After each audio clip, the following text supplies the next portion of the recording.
Welcome to another in the series, the Mona Library Cybrarian podcast.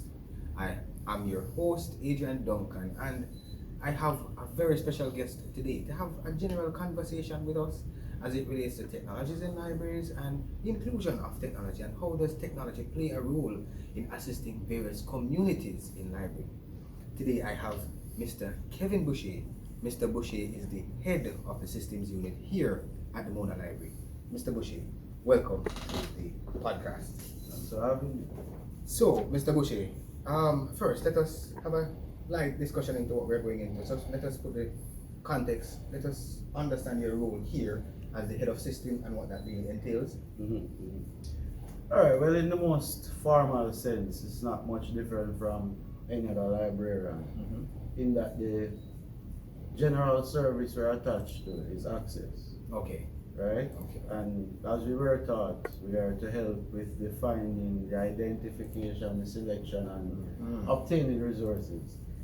But let's talk in real practical terms.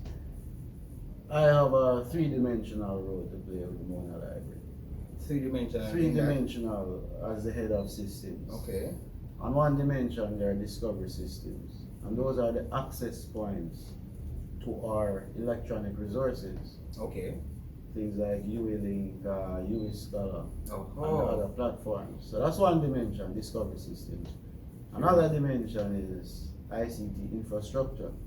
So there is that responsibility to have robust hardware defending the staff, if you know what I mean, for want of a better term. And the third dimension, which has grown in prominence since COVID especially, is digitization. And I mean, it's self-explanatory, but to break it down, we really handle conversions for access. Conversion in the sense Conversions of any analog format to digital format. So in an example base for or not One example, let's talk about static media. Static media are media that really don't move. Newspapers, manuscripts, so on. Alright. The digitization unit would be responsible for scanning those items, making them digital, and then providing access to them in the most equitable and easy to use manner. So there's a difference with the commercial world from the library world, as you know. I was just about to ask Right, that. sorry to preempt you. That's but fine, in that's the fine. commercial world, obviously it's for monetary gain. So you probably have access to resources from a commercial entity. Let's not call it a name, but you have access to resources from a commercial entity. Their model is going to be so designed for them to have the most financial success from your access.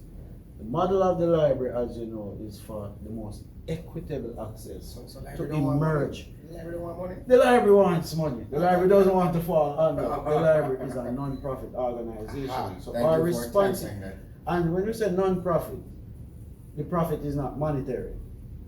But we have profits in that we are developing people's research skills, people's intellectual acumen, and making life easier for them with auxiliary tools. Thank you. That is really the difference, you know, the equitable access. The 5 rules of librarianship. Every reader is book, every book is reader, no reader must unseal it. For IT, rule number 5 resonates the biggest for us. Save the time of the user. That's what technology will do for us.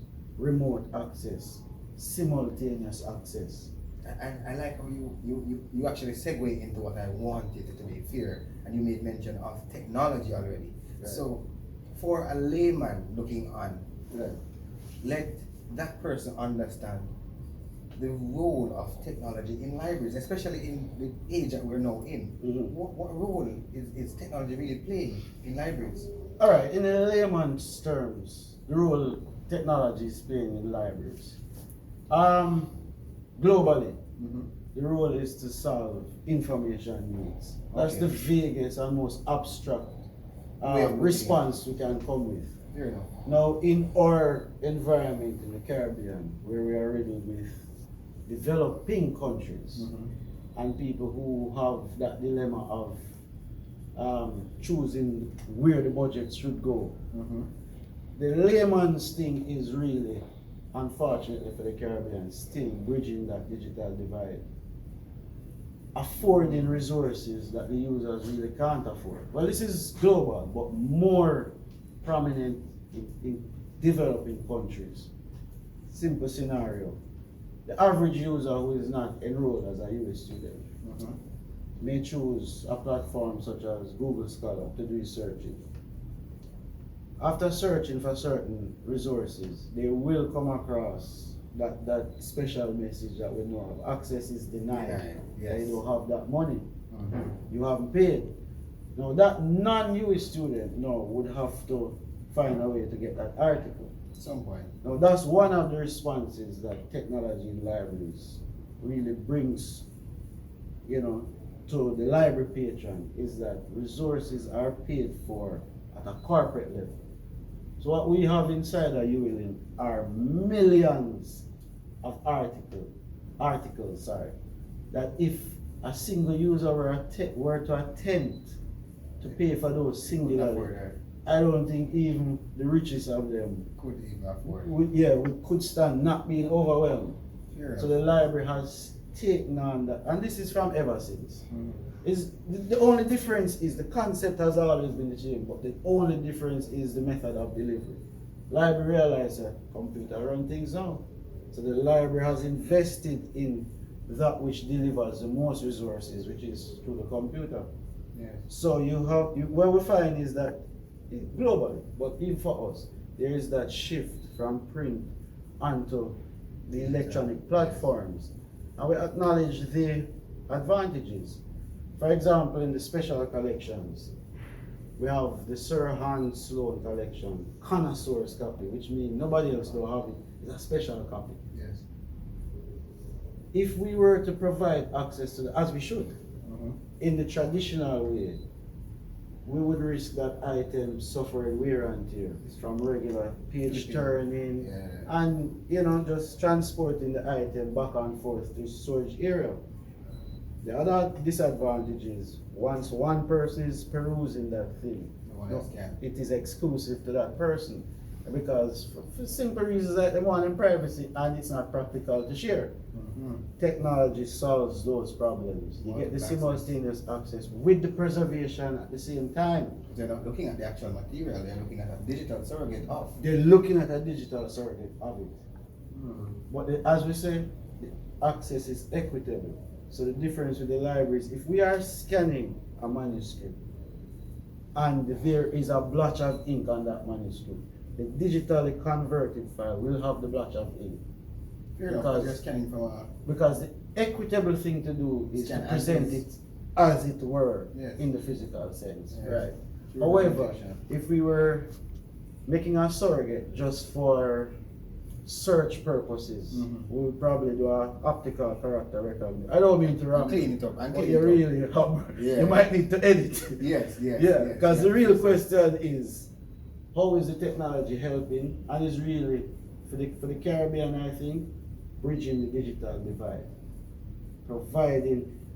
having computer labs. Let's go outside of the academic library and go general. The public library, which is supposed to be the poor man's university. Yes. If information now is being driven by computer technology, and it would be remiss of the public library not to invest that way, because if you are the poor man's university, those offerings must be a feature of the library. Yes. Afford is another issue for that conversation. Afford is another issue. Government is they're going to tell you that they cannot afford to furnish every single public/branch library with the respective ICT for access for everybody. Internet access is another issue. They're going to say that they cannot afford to allow internet access on all. But how we change that? How do you change that? And then two, you made mention before we go to how do you change that? You made mention of equity in access. Right. There are some vulnerable persons in our population. How does equity spell for those persons? All right, so two keywords came up there: equity and vulnerable person. Yes. All right, so you're going back to the laws of librarianship, which guide us irrespective of the delivery mechanism. Every reader is book. Every book is reader. And forgive me for not knowing the other thing. There's a wrong Nathan's five laws. laws, yes. All right. So when we're talking about vulnerable persons, when you're dealing with the delivery of information, especially over the internet or using technological means, electronic technology, blind and visually impaired persons are really up there as disadvantaged persons. Yes. Deaf people as well. However, I would say the problems technologically that we need to solve for deaf people have more to do with audio. For the fact that They can see, they can read text. they can read text. Yes. And a lot of videos are now captioned, but that is the way to go. Equity. The whole matter of access is a matter of equity. So deaf people, blind people are taxpayers too. So the ease with which a sighted person, let's speak about a sighted versus a blind and visually impaired. The ease with which a sighted person would get access, for example, to our website, should be the same ease with which a blind or visually impaired person should access our website. What does that mean for the IT department? It really means improvisations. We have to, at the library, adopt a model that is all-inclusive. So, I mean, some schools have thought are that you carve out services for disabled communities. Because I was about to ask, sorry to Yeah, man, no break problem. your thought. I was about to ask, though, the services that a visually impaired person would be using would be similar to what the sighted person, pardon my, the sighted person would be using, but more so along the lines that is readable for them. Right. A JAWS software, Right. Conventionally, a braille. Right. I would not even understand Right. how to even read a braille. Right.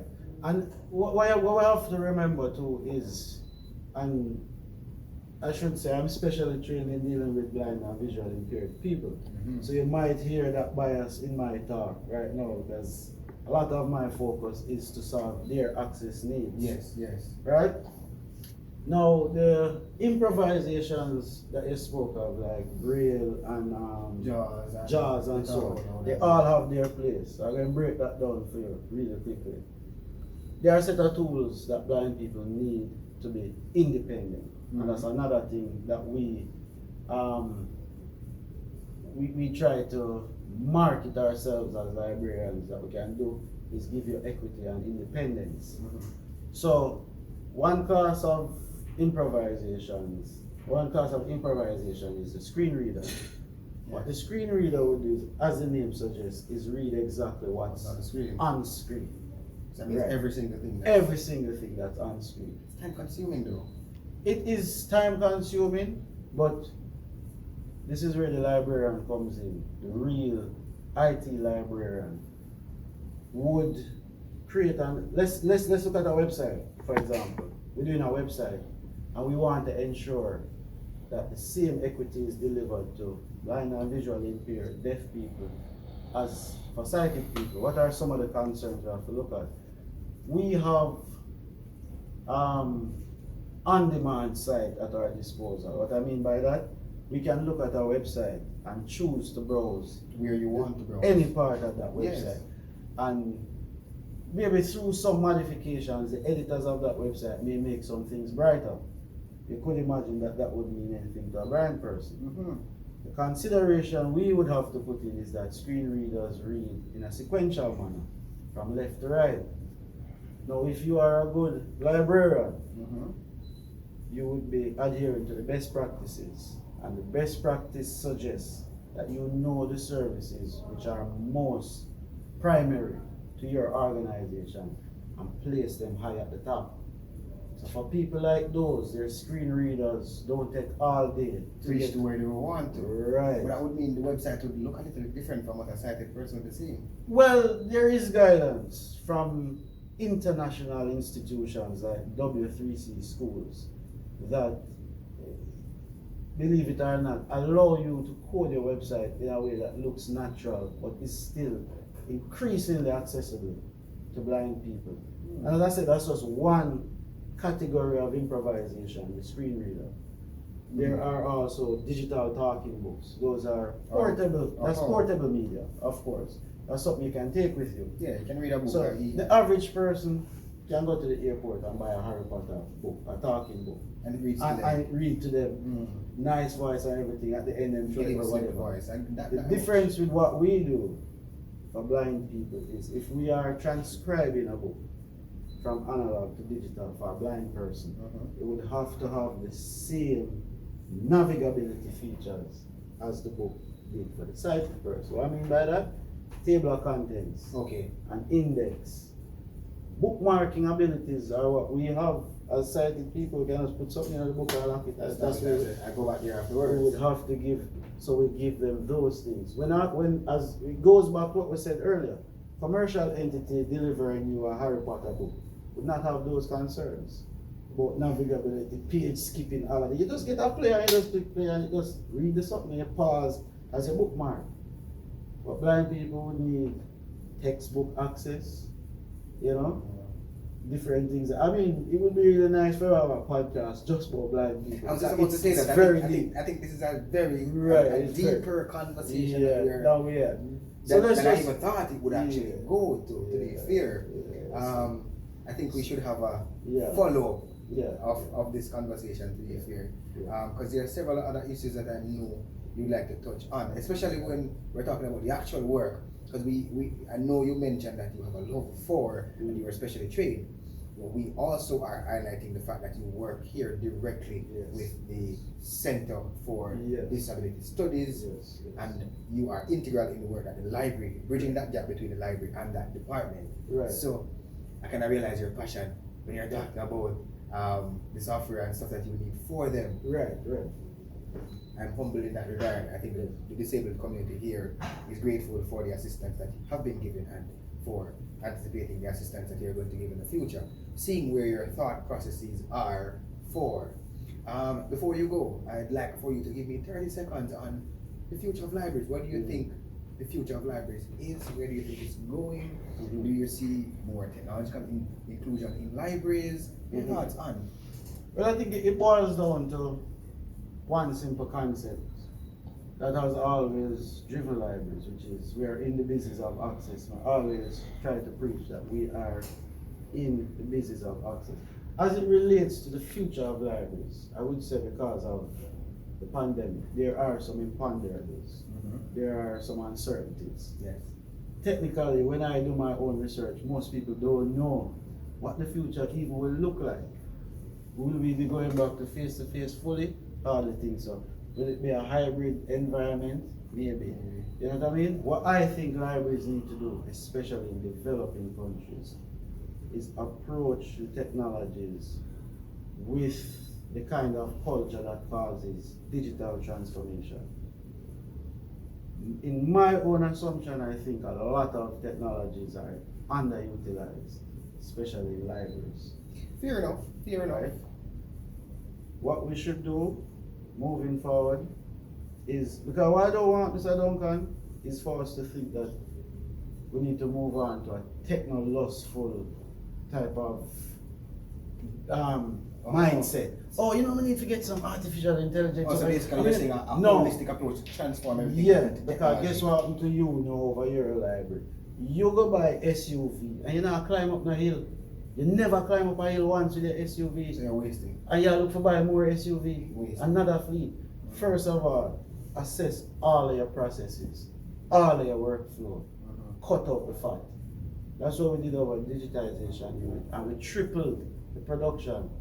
We did a visual, physical workflow that we mounted in the unit and tested it repeatedly.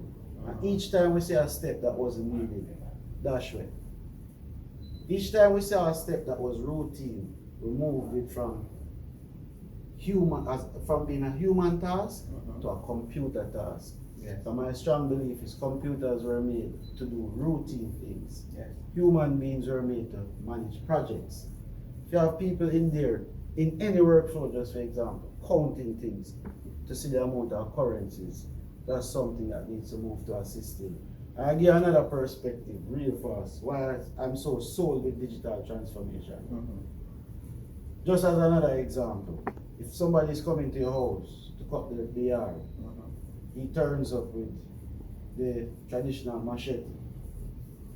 After, when you come back, the yard is nicely cut. You wouldn't even know that it was a machete. But the gardener took 6 hours to do it. Charge you $6,000 can really feel tired. He's introduced to a lawnmower that can do it in half an hour. And he said, give me $6,000. Essentially, he has found a more efficient way to do it. To do the same work. But in a soft way, his salary has increased as well. Yeah, because he's now presented with 2.5 hours to do something So else. I'm saying to a lot of the managers, especially at UWI, sort out your software workflow so that it is lean, no fat. And then you can sell them that story that essentially I gave you a soft raise. You have the same job tasks to deliver to me at the end of the month, but I made them easier for you through collaboration. And give you more room in your thing to do something else. Fair enough. I understand. So I think for the Caribbean, I know a lot of people say, what is he saying? Why I'm saying that we should be buying the thing them for the shelf for artificial intelligence. No, I think what you need to do first, utilize what you have to its fullest. Yes. Then you will know what else you need, because you may not need too much right now. Fair enough. You know, but if you don't have anything, We can look into. I would say focus on digital efforts. Digitalizing your processes, digitizing your resources. By digitalize, I mean automate the process. By digitize, I mean convert the format. So there are two different things. Yes. And both of them, I think, will give libraries a transformation. Thank you for that. To be fair, before following up on what Mr. Boucher would have said, recently I had a conversation about smart book shoots, and a person looked at me like, you're trying to take away somebody else's job. And I'm saying no, I'm fostering efficacy. Because to be fair, if I have a smart book shoot and the book shoot is connected directly to my check-in system, the person drops in the book, the magnetic strip automatically checks the book into my system. I no longer need an attendant to go downstairs to empty that book shoot on the hour every hour. That is mundane task. Right. When the book is already checked in on the system, you just need to empty that book shoot at the end of the day. Right. Because there's no fine on the person's account once it is checked in the smart book shoot. Right. So we have another conversation to be had clearly on technologies and its inclusion, as well as the various facets that technology has been leading its tentacles into in libraries and by extension information dissemination generally. Yeah. Mr. Boucher, I must thank you for this insightful conversation, and I look forward to many more in the future, as it is evident that the library is in good hands as it relates to technological development and the inclusion of technology. I like how you're thinking, and I like the future of libraries in your hands. Appreciate that. This is another in the series of the Mona Library Cybrarian podcast, and we are grateful for the insights provided to us by Mr. Boucher.